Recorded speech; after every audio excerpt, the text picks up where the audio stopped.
peu stressé en fait. Donc là, je descends dans les geôles, voir les personnes qui vont être présentées. On a un bon dossier, après, on est en situation régulière. Donc oui, on peut le renvoyer. Je suis votre avocate. Je suis là pour vous défendre, vous. Vous me comprenez pas, hein? Monsieur le Président, mais devrais-je dire Monsieur le Tribunal? C'est un rêve de gosse qui est en train de se réaliser, donc bon. Après, le chemin est encore long. Hein. Comment tu fais en ta conscience pour défendre quelqu'un accusé des pires crimes? Entendez ce discours! Il y a des enjeux tels, c'est une expérience incroyable, quoi. Ils ont 18 ans. La proposition du procureur d'un emprisonnement ferme, je trouve que c'est démesuré. C'est un jour très important pour moi. Je le jure. On peut pas s'empêcher de se demander est-ce que justice sera faite, quoi. Que trouveriez-vous à dire pour défendre une thèse pareille? Ce qui m'intéresse dans le droit, c'est cette guerre des parties entre elles. C'est pour cette raison que je veux être avocat.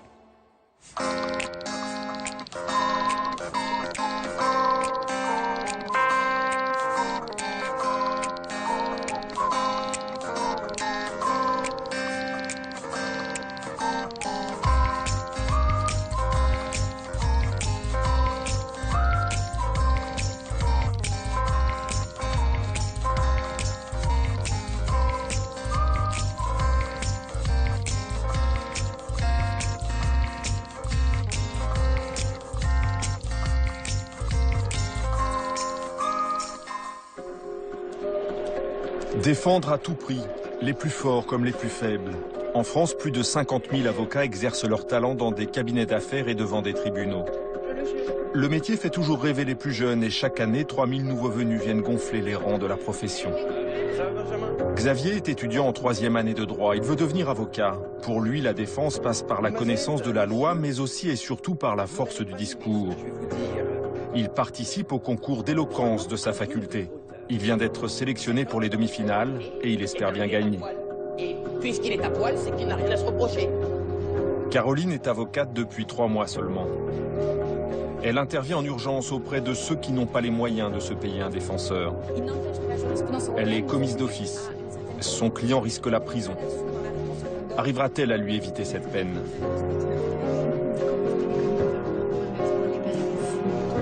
Marion exerçait il y a peu dans un grand cabinet d'affaires. Elle travaille désormais en droit pénal international. Son dossier, la défense d'un ancien ministre rwandais accusé de génocide. L'accusation est lourde, mais Marion espère bien profiter de quelques failles dans l'instruction pour éviter à son client la prison à vie. Parfait est encore stagiaire dans un cabinet spécialisé en droit des étrangers. Un engagement qui fait écho à son histoire, à ses origines congolaises. Il a été recalé au certificat d'aptitude à la profession d'avocat, le CAPA. Il doit passer en session de rattrapage. C'est sa dernière chance de devenir avocat. Pendant plusieurs mois, nous avons suivi le destin de ces hommes et de ces femmes, unis par le même désir de défendre.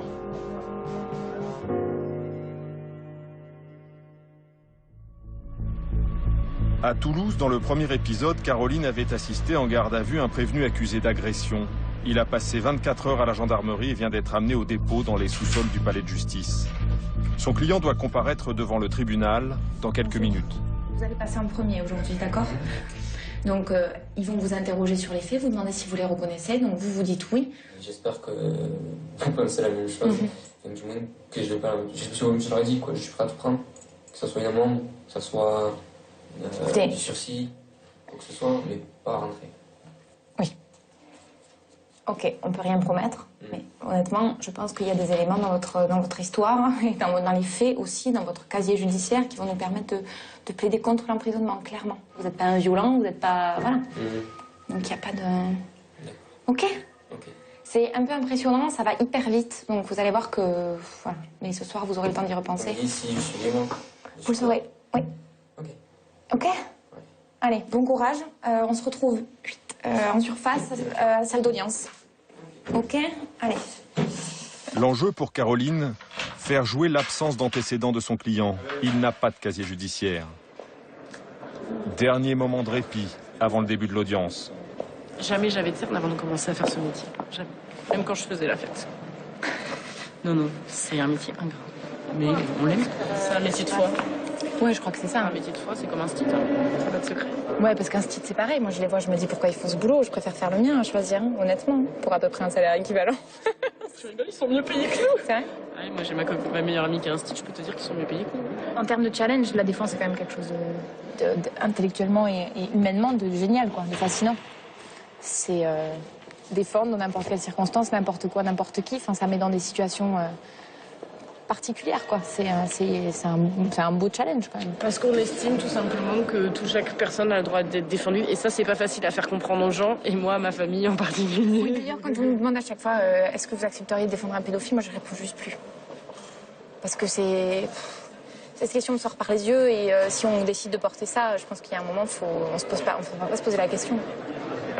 L'audience va commencer. L'affaire concerne une bagarre liée à une jalousie amoureuse. Le client de Caroline a agressé avec un camarade l'ex-petit copain de sa fiancée. Je peux cohabiter avec vous, par là? Merci. Les accusés vont être jugés en même temps. Chacun aura son avocat. Caroline fait connaissance avec sa consoeur, celle qui va plaider pour le deuxième inculpé. Ah, ok. Est-ce que vous avez regardé les enquêtes de personnalité? Je peux vous les voler? Non, mais venez, on va regarder tout ce dossier.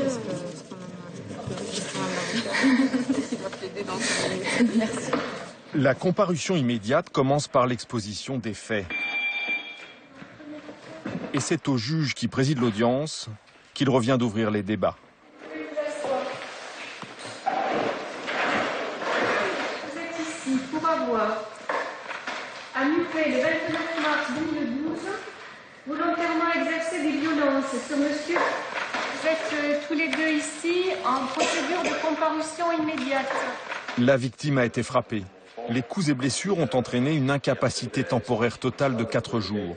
Circonstance aggravante, l'agression a eu lieu en groupe et à proximité d'une école. Selon la loi, les prévenus risquent 5 ans de prison ferme et une grosse amende. À vous entendre, on a l'impression que vous passiez par là, vous vous êtes arrêté pour parler à Anaïs et rien n'a justifié l'intervention de monsieur Bjou. Au départ, le ton n'est pas monté entre vous, il n'y a pas entre vous un contentieux particulier, une relation particulièrement difficile entre vous deux, qui a fait que peut-être monsieur Bjou était inquiet de la savoir à vos côtés et qui a peut-être, non pas justifié, mais qui pourrait expliquer qu'il soit intervenu aussi rapidement à partir du moment où le ton est monté. Répondez peut-être au tribunal. Pour la défense de son client, Caroline veut démontrer que la victime a peut-être fait preuve de provocation. La question c'est est-ce qu'il y avait un contentieux avec la jeune fille? En fait, la rupture, elle se passait pas très bien ici. Non, c'est pas très bien passé parce qu'en fait c'était après les vacances. Et du coup, du jour au lendemain, on a une nouvelle. L'exposition des faits et les témoignages ont duré à peine 20 minutes. C'est maintenant au substitut du procureur que va revenir la charge de requérir la peine au nom de l'État. Et la sanction peut être lourde. Le magistrat va demander 6 mois de prison, dont 3 mois fermes. Madame le Président, messieurs du tribunal, madame, monsieur, citoyens, assesseurs, j'interviens dans l'intérêt de monsieur. Alors, ce qui me gêne un peu ici, et c'était le sens de ma question tout à l'heure, c'est que j'ai l'impression, à la manière dont les faits vous ont été présentés, qu'on met de côté cette rivalité amoureuse en disant oui, c'était une petite querelle amoureuse, et puis il y a l'acharnement de 2 jeunes gens qui vont s'en prendre à un troisième, comme ça, par l'opération du Saint-Esprit. Peut-être aussi l'attitude de la victime relève un tant soit peu de la provocation de venir à quelques mètres de son ex-petite copine et de son nouveau petit ami. Relation qui s'est finie très mal, ça paraît un petit peu relevé de l'évidence, parce qu'une relation ne se finit pas parce que tout va bien, c'est certain. Tous les témoins disent que le ton est monté, sauf la partie civile, mais tous les témoins disent que le ton est monté. Je ne parle pas de légitime défense. Je dis juste que le ton est monté, ça a justifié l'intervention de monsieur Bjou, qui a traversé la rue. Et là, ça a complètement échappé à leur contrôle. Qui a porté le premier coup, on n'arrive pas vraiment à savoir. 2 personnes qui s'affrontent front contre front, un premier coup qui part, pas un deuxième coup peut-être, le troisième s'en mêle et là, plus personne ne maîtrise rien. Ils ont 18 ans, en tout cas le mien a 18 ans. Ils se retrouvent là, ils ont des casiers vierges, ils se retrouvent là devant vous. Cette procédure est violente intrinsèquement. Elle est clairement un premier signal de la justice et du système judiciaire, comme quoi, oui, ce que vous avez fait est mal, on en prend note. Alors c'est pour ça que je trouve que ça, cumulé avec la proposition du procureur d'un emprisonnement ferme, je trouve que c'est démesuré par rapport à des faits que tout le monde ici regrette et bien sûr qu'ils n'auraient pas dû prendre l'ampleur qu'ils ont prise. Et je pense que votre juridiction devrait s'orienter vers un sursis simple ou alors un sursis mis à l'épreuve avec l'obligation d'indemniser, ce qui pourrait être également, ce qui pourrait avoir une vertu pédagogique intéressante. Je sais pas si je vais l'avoir, mais... Caroline a plaidé 10 minutes. Elle espère avoir été à la hauteur, obtenir une peine inférieure à celle requise contre son client. C'est aussi sa réputation au palais de justice qu'elle est en train de construire.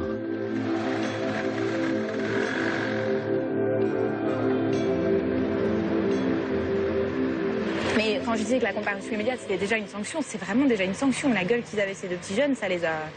Enfin, on n'a jamais fait de garde à vue, on n'a jamais été devant un tribunal, on fait tout, le tout en un. Ils ont probablement pas bien dormi cette nuit, je veux bien le croire, en garde à vue. Je pense que déjà, c'est un bon... Après, il y a un problème de longueur, on est en compas, tout le monde est excédé. Enfin, c'est quand même très particulier comme ambiance d'audience. Et on n'est pas là pour faire des plaidoiries de 6 mètres. C'est horrible de finir par dire ça, parce qu'on rentre dans cette logique à la chaîne, quoi. Mais du coup, il y a des choses qu'on occulte. Parce que, revenir sur les faits, j'aurais pu expliquer qu'il y avait vraiment deux parties distinctes dans les coups portés, etc. Parce que je le sais, tout ça. Mais après, il faut aussi arriver à capter la tension suffisamment longtemps pour arriver au moment où c'est important. Le moment important, c'est la peine. C'est choisir quelle va être la peine adaptée à partir du moment où la culpabilité n'est pas discutée, quoi. Verdict dans quelques heures. Le temps pour le tribunal de traiter toutes les affaires. Je vous ai embarqué votre briquet.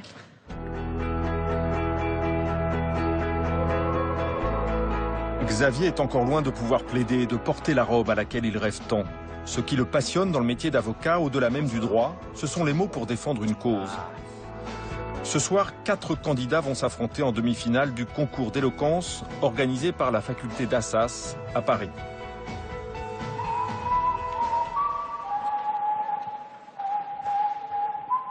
Xavier intervient dans la deuxième demi-finale.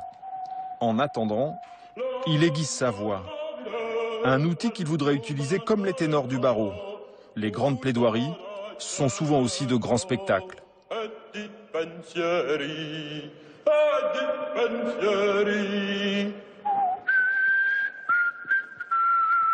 Monsieur le Président, mais devrais-je dire Monsieur le Tribunal?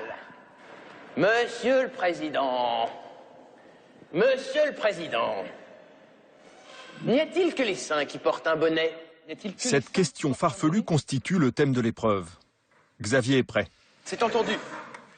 Devant un jury composé de personnalités du monde judiciaire, avocats et étudiants en droit, il va honorer son rendez-vous avec l'éloquence. Peut-être vous diriez-vous, mais si vous étiez à ma place, mais que devriez-vous dire et que trouveriez-vous à dire pour défendre une thèse pareille? Après tout, n'y a-t-il que les saints qui portent le bonnet? C'est une question farfelue. Mais je vois des saints. Je vois des saints, partout des saints. Des grands, des petits, des moyens. Des saints au plancher, au mur, au plafond, que des saints. Voilà, des saints. Où sommes-nous? Nous sommes au paradis, Monsieur le Président. Voyez plutôt cet homme dans sa nudité? Non, pas vous, Monsieur le Président. Je veux dire ici, sur cette fresque. Cet homme dans sa nudité, eh bien, il est à poil. Et puisqu'il est à poil, c'est qu'il n'a rien à se reprocher. Et s'il n'a rien à se reprocher, c'est qu'il est un saint. Et que fait-il? Il cherche de la main son bonnet. Et au-dessus de lui, même chose, je vois 2 beaux seins bien blancs flottant dans les airs, avec des bonnets, bien entendu. Alors je jette mon bonnet par-dessus les moulins et je ne sais rien du reste. Merci. Xavier, comme ses concurrents, est noté sur ce qui fait une bonne plaidoirie. Il faut émouvoir, séduire et convaincre. Xavier a déjà gagné l'estime du public et en attendant le verdict du jury, il assiste en connaisseur au passage des autres candidats et notamment celui de son copain Benjamin. Hardi, mes petits bichons, d'où n'a-t-il comme possédé? À vos béquilles, à vos crécelles, c'est le temps de montrer sa prouesse.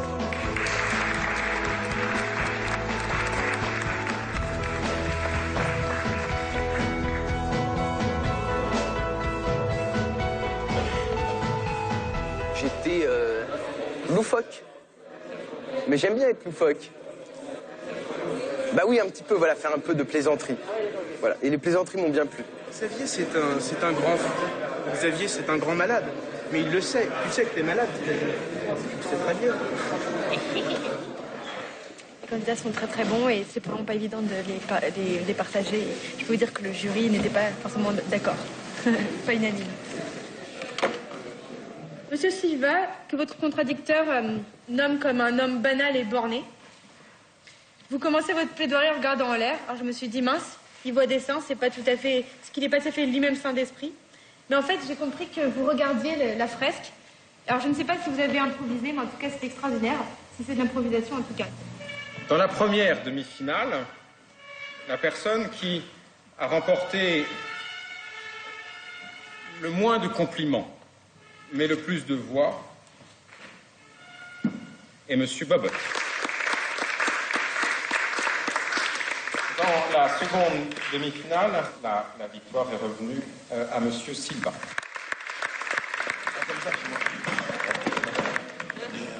Ce qu'ils espéraient depuis le début du concours va se réaliser. Xavier et Benjamin vont s'affronter au Palais de Justice de Paris. La finale a lieu dans une semaine.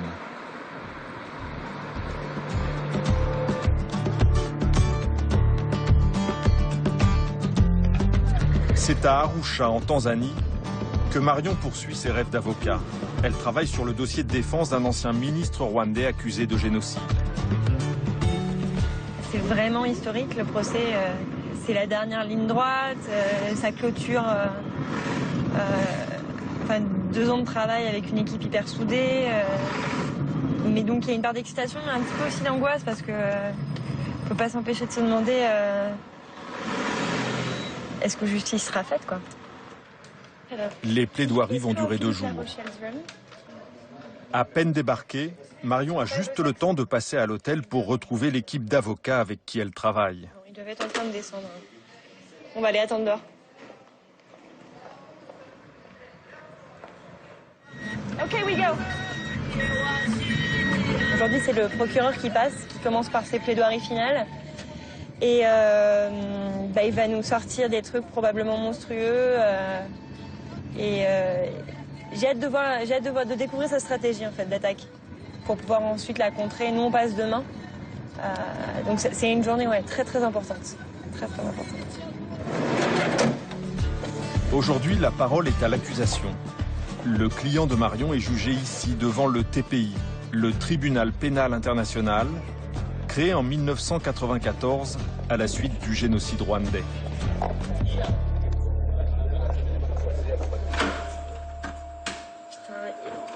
J'étais censée le retrouver à 8 h ce matin. Aujourd'hui? Oui. Tu es venu directement ici? Ok, let me go in. Attends, faut que j'aille en parler. Vous m'avez complètement oublié. J'étais à 8 h à l'hôtel, moi. Non, t'étais pas à 8 h. À 8 h moins le quart. On s'est promené entre la cuisine et l'entrée, puis on t'a pas vu. La défense est assurée par une équipe composée d'avocats internationaux de renom, auprès desquels Marion a beaucoup à apprendre. Il fonctionne ton badge? Non, on va pas changer là-bas? Ok. Ils sont partis? Non, c'est pas vrai. Oh, je te jure. Ils m'ont complètement bisuté. Pour Vincent Courcelles-Labrousse, c'est la dernière ligne droite. C'est avec lui que Marion a préparé la plaidoirie. Ensemble, ils vont demander l'acquittement de leurs clients. La dernière montée en puissance, c'est toi, puisque c'est toi qui finis, c'est toi qui demande l'acquittement. Hein. Le rôle de Marion dans le travail, c'est notamment de vérifier un certain nombre d'éléments sur le témoin T31, le témoin T5, le témoin T150, le témoin 193. Et donc, elle est allée retrouver à l'intérieur des milliers de pages du dossier, les éléments précis de ce que le témoin avait déclaré.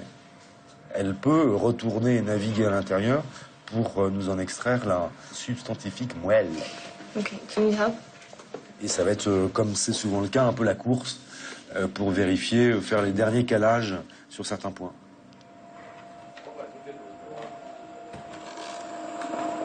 Les études de droit, Les barreaux de New York et de Paris, les cabinets d'affaires, tout est désormais bien loin pour Marion. Le labyrinthe du tribunal. Dans quelques minutes va débuter l'audience devant le TPI. L'enjeu est de taille pour cette future spécialiste en droit pénal international. Bonjour Calix. Son client, Calix Nzabonimana, ancien ministre rwandais, risque la prison à vie. 47 chefs d'accusation sont portés contre lui.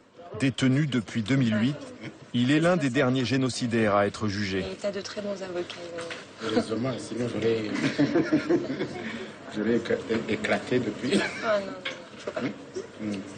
Prénom Claver Kanyayiba, c'est pas vrai. Marion vérifie avec son client les derniers éléments du dossier. Il pourrait être essentiel pour démonter l'accusation. Ok. Donc la vidéo dont on parle, donc la vidéo de Kibangu, en fait du Premier ministre, quoi. Ok. De la visite, sur la visite du Premier ministre. Mm-hmm. Bon, le vidéo existe. Le tribunal fonctionne sur le mode de la justice américaine. C'est un procès à charge. Le travail de la défense consiste à trouver les failles dans le dossier de l'accusation remis par le procureur. Pression, adrénaline, c'est quand même la vie d'un homme en jeu, quoi. Et puis c'est pas facile d'être du côté de la défense, parce qu'on a l'impression d'être les pires personnes du monde à défendre quelqu'un accusé des pires crimes, mais tant qu'il n'a pas été condamné, il est innocent. Dans quelques minutes, l'audience va démarrer. 4 ans de travail pour les avocats de la défense. Tout va se jouer maintenant.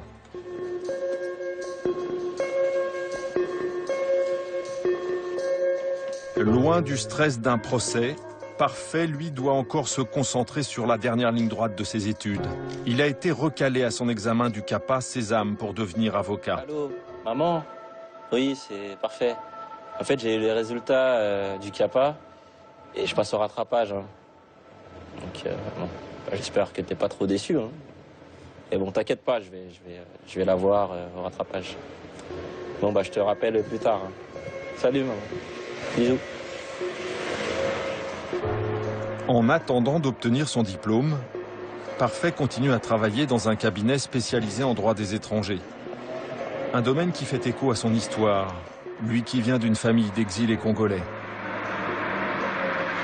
Au petit matin, il a rendez-vous devant l'antenne de préfecture de police du 14e arrondissement de Paris. Son client est un Malien en situation irrégulière, susceptible d'être reconduit à la frontière à tout moment. Comme la mère de Parfait il y a 30 ans, cet homme a passé la nuit devant l'antenne de police pour être certain de passer dans les premiers parmi la centaine d'étrangers qui demandent une régularisation. Oui, je pense qu'il a, un bon dossier. Après, faut voir. Hein. Ils ont tendance à refuser les dossiers pour un rien, quoi. J'espère que là, comme il dépose son dossier, on va leur mettre une convocation. Il est un petit peu protégé. Parce qu'en cas de contrôle d'identité, ils montent la convocation, j'ai déposé mon dossier, donc ils vont dire bon, bah. Et là, il n'a aucun document à présenter, donc il est en situation irrégulière. Donc oui, on peut le renvoyer au Mali. Avant, j'ai peur, mais maintenant, non, parce que je suis habitué. Bien sûr, vous avez déjà été arrêté 2 fois, ça? Une fois. Une fois? En 2010? 2010. Ah ouais, je me rappelle. Donc ça. Ouais. Je vais prendre la photocopie de la facture. La facture, c'est ça. Non, mais la copie. L'enjeu pour Parfait, inscrire son client sur le registre des demandes de régularisation. En cas de contrôle, la procédure en cours empêchera l'expulsion. Il est 9 h, cela fait bientôt 3 heures que son client attend l'ouverture des portes. Pour Parfait, le métier d'avocat est un engagement, plus même, une vocation. Par contre, vous avez apporté les photos? Oui. 4? J'ai 8 photos. Ah ben voilà, 8 photos, alors qu'il en faut 4. Chaque démarche a son importance. Et le moindre détail peut compter. Facture, justificatif de domicile. Aujourd'hui, au bout de l'attente pour le client de Parfait, peut-être la possibilité de vivre librement, sans se cacher. Mais les demandes de l'administration sont sans cesse modifiées. Aujourd'hui, un nouveau papier est demandé. Le précieux tampon ne sera pas accordé car le dossier est incomplet. En fait, il me manque quelques documents là pour votre dossier. On va revenir ensemble la semaine prochaine. Vous, il faut que vous alliez aux impôts pour demander justement le duplicata. Et normalement, je pense que ça devrait être bon. Moi, en tant qu'avocat stagiaire, bon, j'ai une crédibilité, mais pas celle d'un avocat. Par exemple, pour la personne que j'ai accompagnée aujourd'hui, si elle est rejetée, moi, je n'irai pas au tribunal, je ne pourrais pas plaider pour lui. Alors que, en tant qu'avocat, bah, je suivrai le dossier jusqu'au bout. Vous prenez le métro? Oui. Ah, moi, je prends le métro aussi. Mais bon, on va revenir, hein. On va revenir. Pour défendre ses clients jusqu'au bout, notamment devant un juge, Parfait n'a pas le choix. Il doit réussir son examen. Du coup, il multiplie les révisions. À l'approche de l'échéance, il a pris quelques jours de congé pour se replonger dans ses cours. Aujourd'hui, c'est le grand jour, l'examen de la dernière chance. La tension est forte et Parfait a décidé de défendre le sujet, loin des caméras.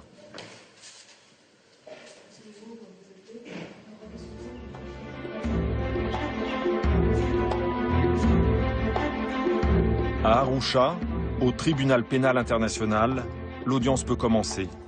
La cour fait son entrée. Les magistrats qui la composent sont tous de nationalités différentes. C'est le procureur qui va ouvrir les débats. Veuillez prendre place. We welcome you back to these proceedings. La thèse défendue par le procureur contre l'accusé est la suivante. Du 7 avril au début du mois de juillet 1994, il a planifié, ordonné, commis, ou en d'autres termes, aidé à encourager le génocide dans la préfecture de Gitarama. Les éléments de preuve présentés par le procureur ont montré que les actes criminels de l'accusé ont pris la forme suivante.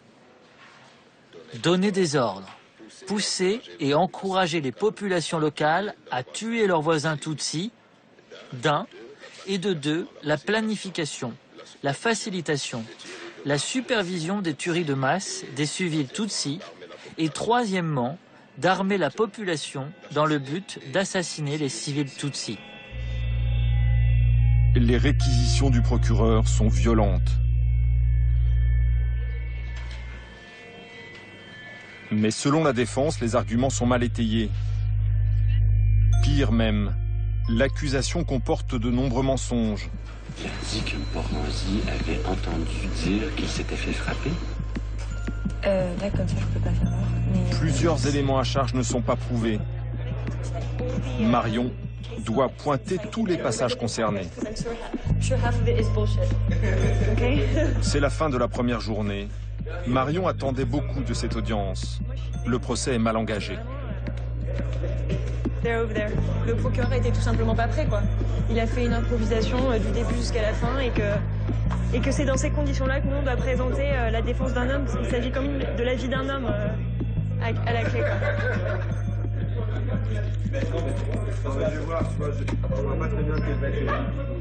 Il y a plein d'erreurs. Dan l'a vérifié et nous, on a 30 pages d'erreurs, quoi. Prochaine étape, on va lui répondre de manière extrêmement sympathique. De retour à l'hôtel, Marion veut partager cette aventure avec sa mère. Ouais, ça s'est bien passé. Enfin bon, le proc était... c'était ridicule, quoi. Franchement, c'était... il disait n'importe quoi, il était pas prêt, il avait la perruque de travers. Non, mais oui, je suis un peu fatiguée, mais bon, c'est surtout que c'est hyper énervant. Ouais, bah là, je vais me reposer un petit peu cet après-midi, mais après, faut que je me prépare pour demain. Demain, demain, on répond à leurs arguments. Bon, allez, je t'embrasse. Bisous, maman. Bye. C'est assez difficile, je dirais, de défendre quelqu'un d'accusé de génocide parce que, en fait, dans toutes les conversations, quand tour de table classique, on doit expliquer ce qu'on fait dans la vie, les gens te regardent en général un peu bizarrement quand tu dis que tu travailles... que tu défends quelqu'un qui est accusé d'un des pires crimes qui existent sur Terre, quoi. Et du coup, j'ai l'impression de passer beaucoup de temps à me justifier.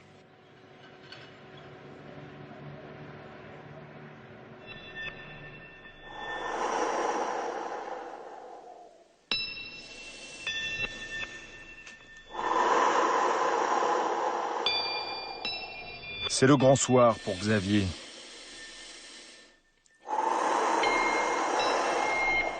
Le jeune étudiant est à quelques heures de la finale du concours d'éloquence. Pour cette ultime épreuve, il devra répondre à cette question. L'eau de vie est-elle mortelle? Un sujet plus sombre que d'habitude. Xavier plaidera ce soir sur un registre plus grave. Il y a une excellente parole d'Aristote. Vous devez libérer le daimon. Il dit libérer le daimon, c'est-à-dire vous devez laisser cette force qui est en vous. Le daimon, ça n'est pas le démon. Le daimon, c'est l'âme, en fait, qui t'anime. Vous devez la laisser sortir. Eh bien, je vais essayer de libérer mon daimon pour qu'il dise lui-même le discours. Monsieur le Président, je vais vous dire le plus morbide des discours morbides. Monsieur le Président, il est de coutume que nous commencions nos discours par de petites histoires. Entendez ce discours. C'était un 1er décembre. Il va falloir être au mieux. Ça va pas être simple. Ça va pas être simple. L'épreuve a lieu au Palais de Justice de Paris, symbole de ses rêves. Son adversaire du soir est son meilleur ami. C'est qui ton... Benjamin Samuel Bobot. Ah d'accord. Tu le connaissais avant? Oui. Vous avez déjà été... Ah bah non. On s'est jamais affronté, mais ça sera la première fois. Là, Bonsoir. Bonsoir. Tu dois être stressé? Non, ça va. Et puis vous m'aidez à me détendre, là. Ah bah... Alors, c'est ça qui est très bien. Si on peut rendre service. Oui, merci. Je t'en prie. Bon. Bah écoute, à tout à l'heure avec toi. Ah oui, c'est très aimable à vous. Oui, il faudra le faire savoir, alors. Ok, ça marche. Excellent. On a même le soutien des amis. Allez. Xavier compte déjà quelques admirateurs et parmi eux, Georges Sauveur, avocat réputé, déjà membre du jury lors du tour précédent. Joue-le, mais fais gaffe à ne pas sombrer dans l'excès. Hein. C'est ça. Mais justement, j'ai envie d'essayer un truc nouveau aujourd'hui. Varie le ton. Oui. Bah, t'en fais pas. Je veux faire quelque chose de très dénudé. Tu vois? Ce sera très simple. Je compte sur toi. Et ce sera aussi très évident. Très, très évident. Ça marche. Bon, à tout à l'heure. Merci. Yes. Je l'adore. Parce que il a la candeur et l'innocence d'un garçon de son âge et ce qui est génial surtout, c'est qu'à l'ajouter à la candeur et l'innocence, il a un courage incroyable. Il y a peu de jeunes étudiants à son âge qui vont comme ça. Et pour moi, ce sont des qualités qui peuvent faire de lui un très bon orateur et un très bon avocat par la suite. Benjamin, l'ami de Xavier, est aussi un concurrent d'envergure. C'est fantastique. Non, il faut donner du plaisir aux gens, c'est pour ça qu'on est là. D'ailleurs, qu'est-ce qu'il fait, Xavier?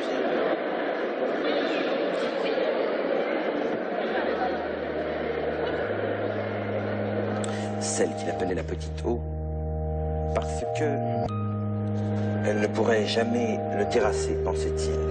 Mais soudain, Vladimir Yevgenievitch Petrov sentit comme un trouble qui s'emparait de lui. C'est ici que vont se dérouler les joutes oratoires, dans cette salle d'audience chargée d'histoire. En 1793, la reine Marie-Antoinette y est condamnée à mort par un tribunal révolutionnaire. Non mais c'est quand même pas un moustachu qui va me passer devant, non? Ce soir, le jury est prestigieux. Il est notamment composé d'avocats réputés, d'anciens vainqueurs du concours. De quoi impressionner les candidats. Du livreur de photocopieuse, là. C'est vrai que la chemise parme, c'est osé, quoi. Pour l'occasion, les familles ont fait le déplacement et la mère de Xavier a pris place dans le public. La pression est grande pour Benjamin comme pour Xavier. Tout le monde attend un spectacle. Un combat avec des mots où par amour pour l'éloquence, tous les excès seront permis. Ce soir, la plaidoirie est un jeu d'acteurs. L'eau de vie est-elle mortelle? Elle l'est. Car toute chair retourne à la tourbe d'où elle jaillit. Je veux faire le plus morbide des discours morbides. Qui boit l'eau de la fontaine de la vie, boit en même temps le poison de la mort. Ma bouche est en train de dire une évidence. La mort est le prix de la vie. Mais je veux dire encore cette évidence. Allons les vivants. Venez, les vivants. c'est à vous que je m'adresse. Venez, venez. Prenez chacun un mort par la main. Et venez, venez, entrez dans la farandole macabre. Entrez, nous irons tous danser sur les collines de la nécropole. Mon père quitte ce monde, je le salue. Ma mère quitte ce monde, je la salue. Entrez, car ceci est ma danse macabre. Et c'est tout naturellement que je cède la parole au chantre de la vie. Là, je donne la possibilité de le faire. Je vais donc céder la parole à Benjamin Bobonne.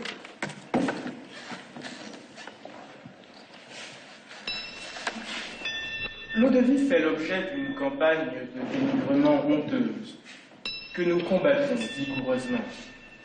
À l'heure où nous parlons, il se murmure en effet qu'une association des victimes de l'eau-de-vie est en train de voir le jour.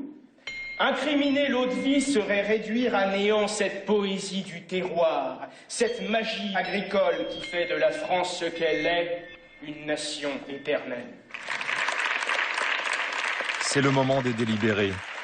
Dans quelques instants, le jury devra départager les deux amis, choisir qui de Xavier ou de Benjamin est le meilleur. Donc la séance est levée, nous nous retirons pour délibérer.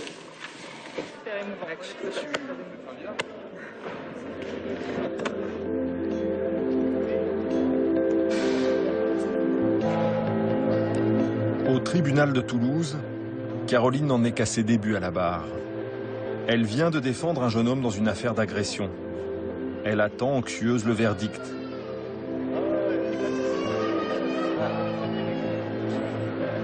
Le substitut du procureur a requis contre son client de la prison ferme.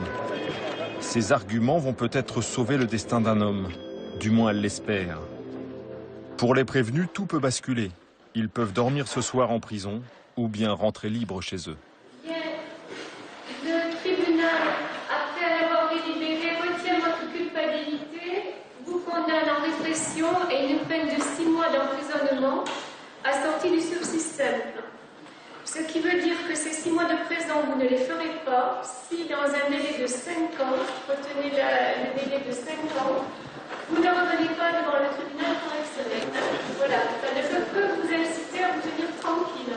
Caroline a été entendue. Son client est libre. Mais il gardera néanmoins une trace de cette comparution dans son casier judiciaire.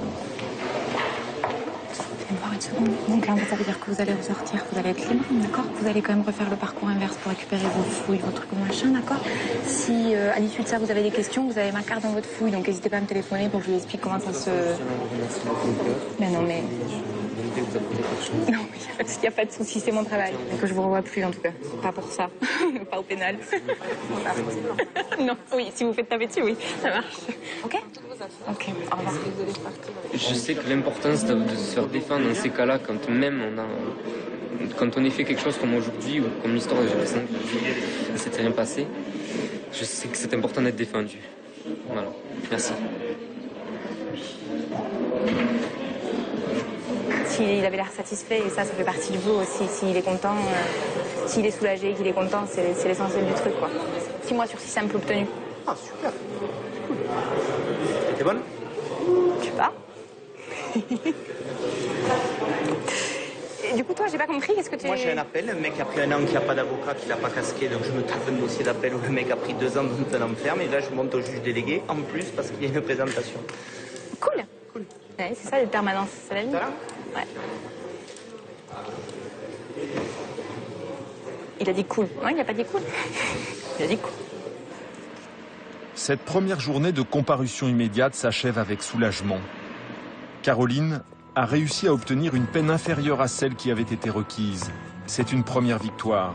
Son client est libre, il n'ira pas en prison.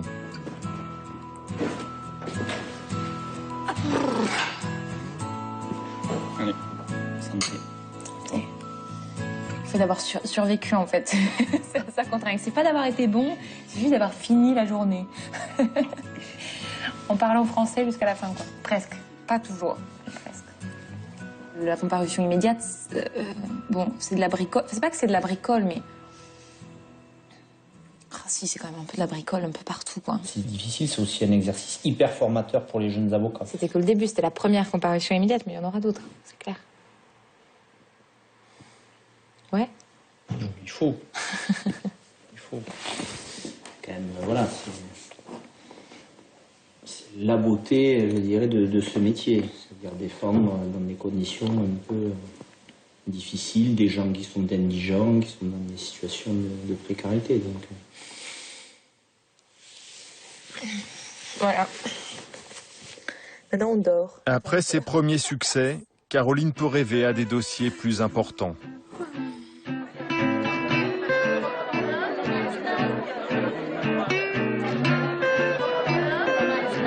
Une semaine s'est écoulée depuis que Parfait s'est présenté à son oral de rattrapage. Dans son école, on célèbre déjà la fin des études. J'ai obtenu mon CAPA.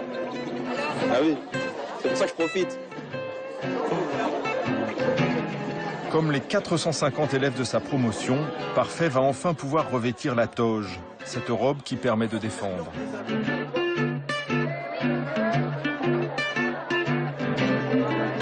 Laissez vos boissons, nous reviendrons prendre le dessert après. C'est un rituel. La fin de la scolarité est marquée par la remise solennelle du diplôme. Parfait attend ce moment depuis 7 ans.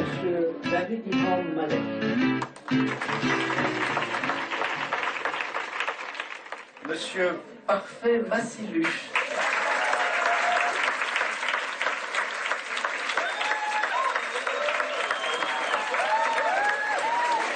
Vous avez fait une petite première, mais bravo.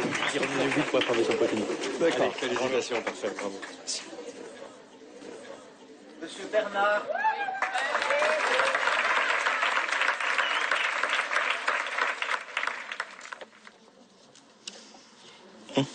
Ouais. Mademoiselle enfin. Bah oui, en fait. Bien dedans, hein. Bien sûr, là c'est la fin. C'est la fin de la scolarité. Mademoiselle Amélie Nathieu. Enfin, l'entrée dans la vie professionnelle. Parfait touche au but. C'est la fin d'un long parcours, l'aboutissement d'un rêve et peut-être d'une promesse qu'il s'était faite. Défendre ceux qui demain devront se battre, comme a dû le faire sa mère pour avoir le droit de vivre en France.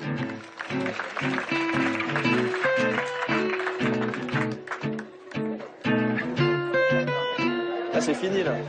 Je suis enfin débarrassé du stress des examens à chaque fois et c'est un rêve de gosse qui est en train de se réaliser là. Mais bon, après le chemin est encore long. Hein.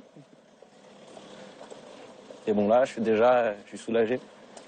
Je vais pouvoir bien dormir ce soir avec mon petit diplôme du CAPA et bientôt la prestation de serment.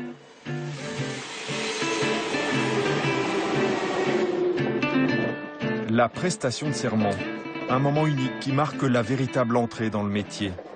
C'est un grand jour pour Parfait et sa famille. Le trajet qui mène de la banlieue nord au cœur de la capitale est à l'image de sa réussite. Un parcours exemplaire que jamais la mère de Parfait n'aurait imaginé lorsqu'elle a débarqué sur le sol français. C'est extraordinaire. Pour une maman, je suis très fière. Surtout je vais rentrer pour la première fois depuis que je suis en France, dans le palais là. C'est un symbole de réussite, hein, d'un enfant qui vient de loin, des parents qui viennent de loin. C'est une réussite. Hein. Moi, je vois pas. Je manque même des mots, quoi. C'est une réussite. Ça va? Yeah. Ça va? Ça va?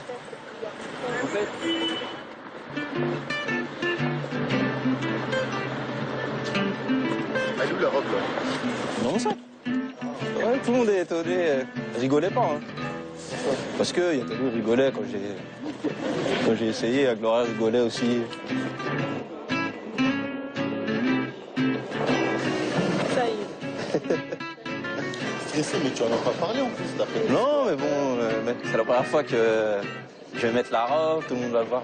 Tout le monde va le voir avec la robe. Donc c'est un jour très important pour moi. Surtout que déjà j'ai eu l'examen en rattrapage et tout ça. C'est l'aboutissement de longues années d'études où ma famille m'a toujours soutenu. Et je suis content que tout le monde a réussi à venir. Ouais, c'est là.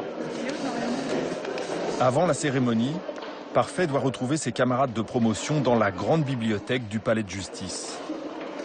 C'est là qu'il doit revêtir ses nouveaux habits d'avocat. Ça va? Tu vas bien? Bah ouais, tu prêtes serment? Ouais, bah oui. C'est par là, c'est par là. C'est par ici que... Ouais. Putain. Faut que je mette la robe d'abord ou... Faut que tu mettes la robe. Et alors, ouais, tu la boutonnes par l'intérieur. Tu la passes. Tac. Un peu stressé en fait. Ouais. Mais bon, ça va, je l'avais essayé déjà hier et tout. Ah bah c'est un grand moment d'émotion hein, quand même. Voilà, on va dire parfait.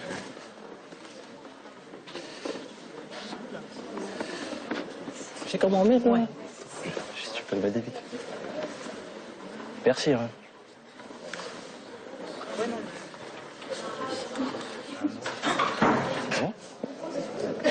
Il y a pas de... T'as pas de... Comment tu l'attaches? T'as pas pris le bon truc? Ça vient devant. Tu l'as derrière. C'est exceptionnel, c'est pour la... Bientôt, Parfait sera intronisé dans la grande confrérie des avocats.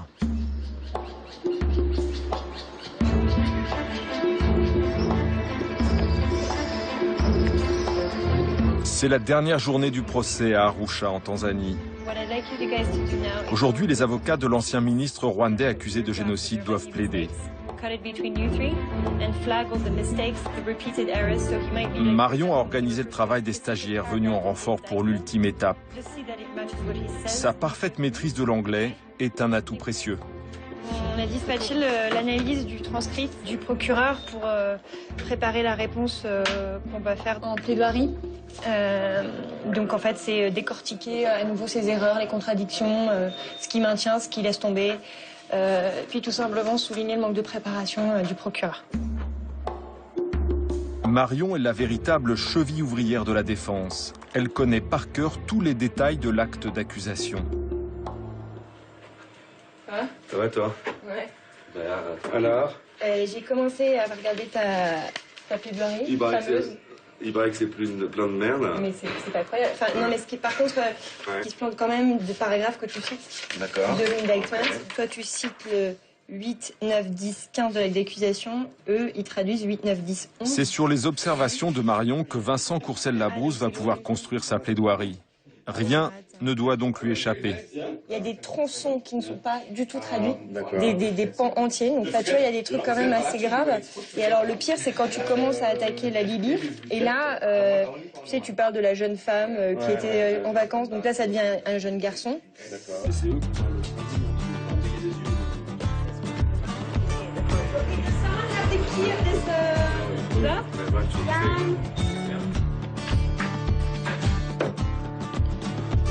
Là, ouais, c'est un peu l'arrache.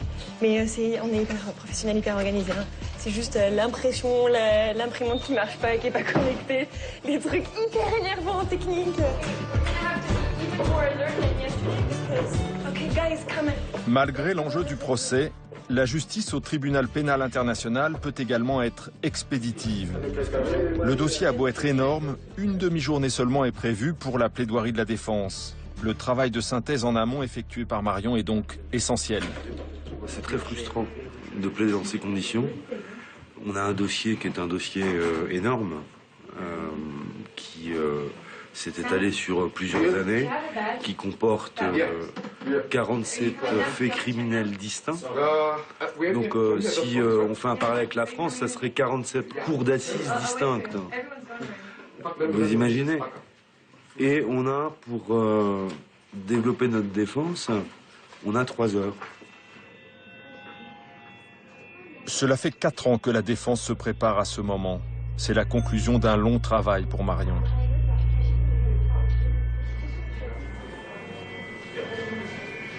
L'accusation ne s'est pas intéressée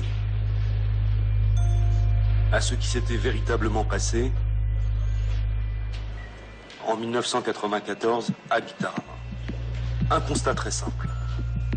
Au cours de la preuve du procureur, celui-ci ne vous a communiqué aucune photo des lieux. Il ne s'est appuyé sur aucun document externe à ses témoins. Le premier devoir d'un enquêteur, c'est presque un principe philosophique, c'est prouve ta preuve. Alors je vous pose la question, est-ce que dans ce dossier, l'accusation mérite votre confiance en ce qu'elle vous a démontré? C'en est terminé. Et pour les avocats de la défense, tous les espoirs sont permis. Pour moi, c'est plus que des modèles, ça a aussi été des mentors.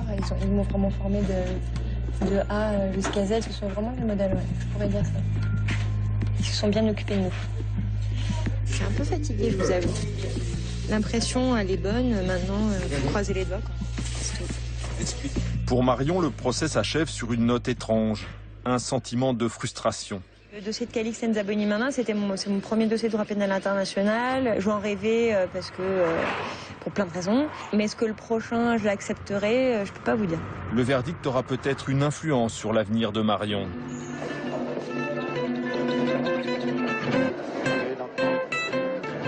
Le moment est solennel. Parfait marche enfin vers son destin. Généralement, c'est toujours le premier rang que voici qui donne l'exemple aux autres. Ça leur met un peu la pression, mais ils vont le faire bien, j'en suis persuadé. Donc vous serez tous debout à l'appel de votre nom. Dans quelques minutes, il pourra enfin exercer la profession dont il rêve depuis son enfance. Les portes s'ouvrent aux profanes. Pour la première fois, familles et amis découvrent leurs proches dans leurs habits d'avocat. Comme dans un procès, une cour va se tenir. Mais cette fois, pas de condamnation. Les juges sont là pour accueillir les nouveaux avocats. Madame l'avocat général. L'audience est ouverte, vous pouvez vous asseoir. Et je prie la Cour de bien vouloir recevoir le serment des candidats à la profession d'avocat qui vont à présent venir vers vous. Les futurs avocats jurent de respecter les principes fondamentaux du métier. Dignité, conscience, indépendance, probité et humanité. Je le jure. Que l'un d'entre eux déroge à la règle et il sera exclu de la profession.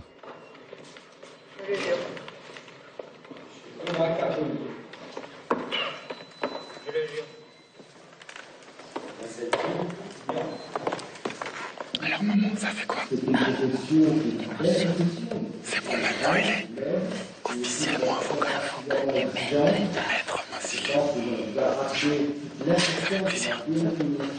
Maître Mansili. Il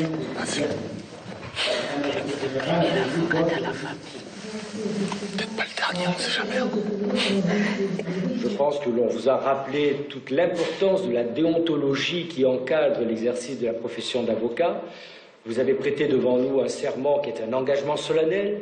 Nous espérons que ce serment sera toujours présent à votre pensée tout au long de l'exercice de votre profession. Là, j'entre vraiment dans la profession, quoi. En plus, surtout que c'est la première fois que je mettais ma robe et tout. Là, je suis vraiment avocat. La persévérance. La volonté, comme disait. Volonté et persévérance, c'est bien ce dont a fait preuve Parfait pour revêtir enfin cette robe. Et il lui en faudra encore sûrement beaucoup pour aider ses futurs clients. Comme ça, on va montrer.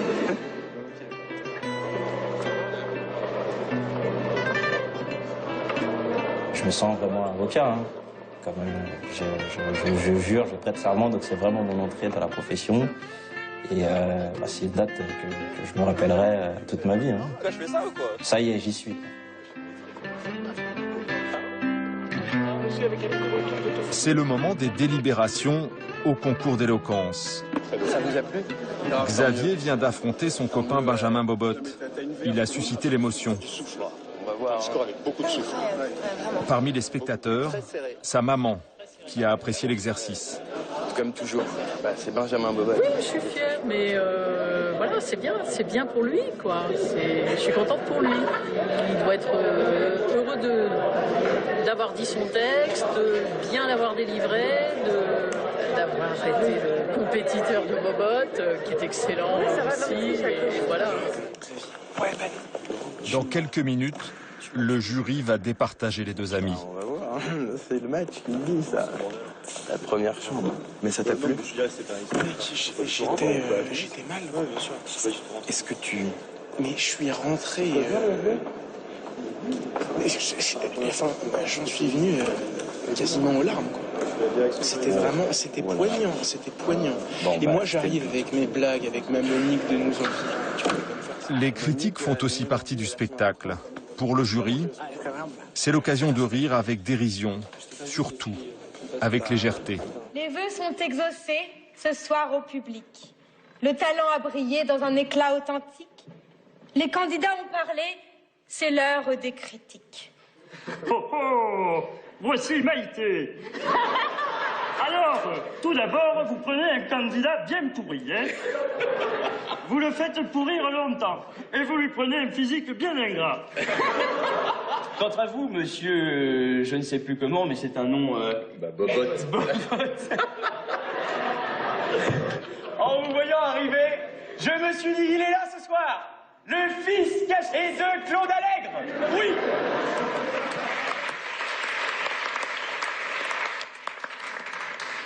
Silva, lui, il est portugais, mais propre.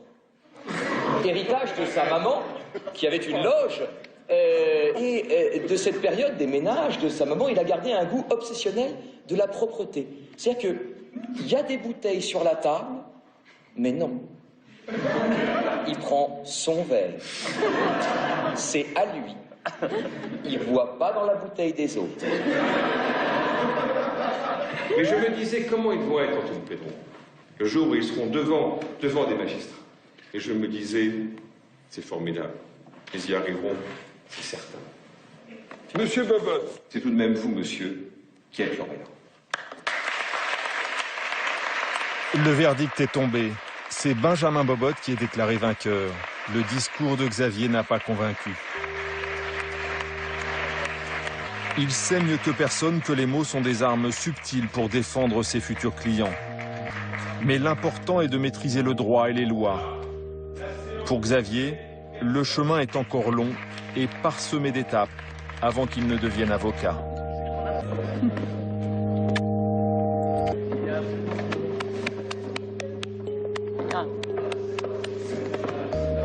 Bon, j'ai du temps maintenant pour me consacrer à mes études de droit. Et pouvoir faire du droit maintenant. Et cette idée me plaît. Non, il faut qu'il parte au restaurant. Bon. Quelques semaines après la fin du tournage, Xavier s'est replongé dans ses examens. Repéré par un avocat lors du concours, il démarre un stage comme apprenti pénaliste. Caroline enchaîne les permanences au palais de justice de Toulouse. Avocate commise d'office, elle plaide régulièrement en comparution immédiate. Marion prépare une thèse en criminologie à l'université d'Oxford. L'ancien ministre rwandais qu'elle défendait a été condamné à la prison à vie. Il a fait appel. Depuis sa prestation de serment, Parfait plaide régulièrement devant le tribunal administratif pour obtenir la régularisation de ses clients.